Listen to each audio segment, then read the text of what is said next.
Okay, remember, all you 14th Amendment citizens out there, all you flag-waving patriots, subject to, liable, subordinate, subservient, inferior, obedient to, governed or affected by, provided that answerable for. All persons are subservient to the United States. Does that sound like freedom? Sounds like slavery. 13th Amendment states that slavery, but it says voluntary servitude is a possibility. So by design, are we deceived into servitude? You better believe it. How many people would want to be U.S. citizens knowing that? None! Dave. And the thing about the 14th Amendment, it was supposed to enshrine the citizenship of slaves, in particular black African slaves, but it doesn't say that. It says all persons. Blacks were considered property prior, and the person's status, the personhood status, it's a status, it's a political status. The status of person has always existed. It goes all the way back to Rome, for some of you that said that earlier today. The status of person goes all the way back to Rome. The person has been around forever. This is not something new. But they did introduce it in 1868. So, how many people want to be a United States citizen when you find out that you're subordinate? Why is it that they treat us so poorly? Because they can. Because we are subservient. If we claim personhood status. If you're a man or a woman, you're not a person. But here's what's interesting about that. There's not just one person. A person is actually a persona. You can be a father, that's a persona. That's a person. But they're all usually commercial entities. And there's some good stuff out there. I recommend Robert Menard up in Canada. There's a lot of good guys out there. But he explains persons very well. If you join a health club and you have that card, that's a persona. That's one person. Is it the legal person they're speaking about? No, it's not. So is that a contract? Yes, it is. But is it a contract with the government when you have a contract with the health club? No, it isn't. But it is a person. So when we talk about getting rid of the person, we're talking about getting rid of the legal entity called person under the 14th Amendment, not your health club membership. That is a person. It's a corporate fiction that you have to. That's the only way to interface with another corporation. You have to establish the personhood status. So when I say person, I mean legal fiction for this entity, the 14th Amendment. So all persons born or naturalized in the United States and subject to the jurisdiction. What is jurisdiction? Jurisdiction is authority. The authority of what? The United States. So all persons born or naturalized in the United States and subject to, subservient to, obedient to, the jurisdiction of the United States are citizens of the United States. What does that mean? Why is it that there's... And this is one of those patriot myths that I can't stand. The 14th Amendment citizen, in their writings, is a small c citizen, whereas an Article 4 citizen of a Union state is a capital C citizen. Why is there a difference? There is. Look in your Constitution to see the difference yourself. The privileges and immunities have a capital P, a capital I for the Article 4 citizen of the Union state out here. They have real state 10th Amendment protections. Here's a question for you guys.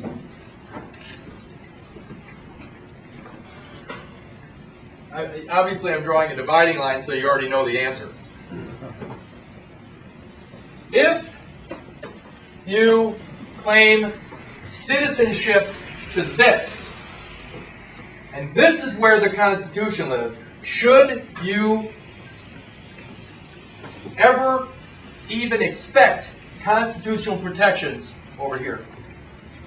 How could you? You've given them up. The moment you register for this private system, you have given up the Constitution. So when you walk into their private courtrooms under the Department of Justice, where this is, should you expect the Constitution to be there to protect you? No.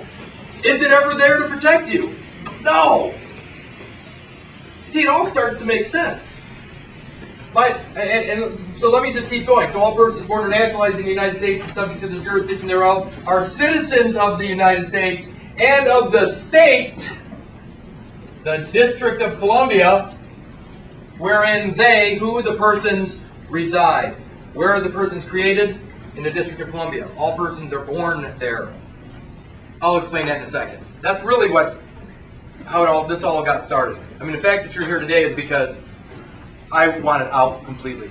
And I got tased last January in Roscoe, Illinois, for allegedly not using a turn signal. And that was the day I quit. I said, I'm done. Can I just, before we go off on that, can I just ask you a question? So, all this stuff over here on the right, which I hate to think that it's on the right, but all this stuff on the right over here. You should change it around. Yeah. It's now on the left. I can't see that. All this stuff on the right is all, because you have to replace our free form of government with a new form of government.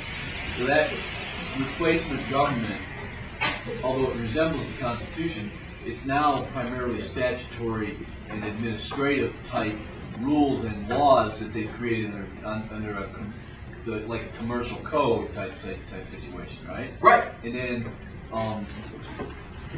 so having it under this over here on the right, you can't really flip around in like a judicial situation and say, I'm a free citizen, but I'm consenting to all your administrative stuff over here. In the original Article 3 Judiciary, let me just read it. There were 4 types of law. You had the common law, which was for the folks that lived on the soil of the Union States. You had equity, which was contracts between the people. You had admiralty / maritime. What is that? Maritime contracts are international contracts by nature, and admiralty is a maritime contract during emergency or wartime.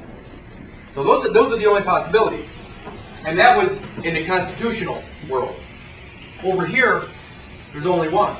They've merged them all together, and it became the Uniform Commercial Code. It became all commercial, and it's all contract. There is no common law. There is nothing that resembles it. It's like being at an auction. You don't even know you're involved. You raise your hand to wave at a buddy, and now you're standing before a magistrate because you realize you just purchased something called 30 days in jail. It wasn't lawnmower. Yeah, it wasn't the lawnmower you thought it was. The point is that it's all commercial contract, and there is no law. Law disappeared completely 100% in 1938 with Erie, Pennsylvania versus Tompkins. It was gone. All law disappeared completely. They had some semblance of law up until that point, but after Erie Tompkins, it disappeared. Everything is now a Uniform Commercial Code, completely written by the Vatican. So It's a ruse of law. yeah. Well, that's what it is, because on Madigan's website they preach about common law. Yeah. That's what she's all about. Well, I'm not in a course that I'll be doing on trust in a couple months. When you realize that the common law was actually established in 1307, Right. and it's not what people think it is either. That's not God's law. No, it's precedent. And that as well was established by the Vatican. So I'll go into that some other day, but that's certainly not for the 14th Amendment. Sorry. By the way, who here receives their mail with a zip code? Remember in 1864, the United States Post Office was created? The zip codes are federal territories. If something comes in what looks like your name through a zip code, that's the person. That's the 14th Amendment citizen. That's the presumption. And it looks like your name. It could be in all caps. It may not be, but most of the time it usually is.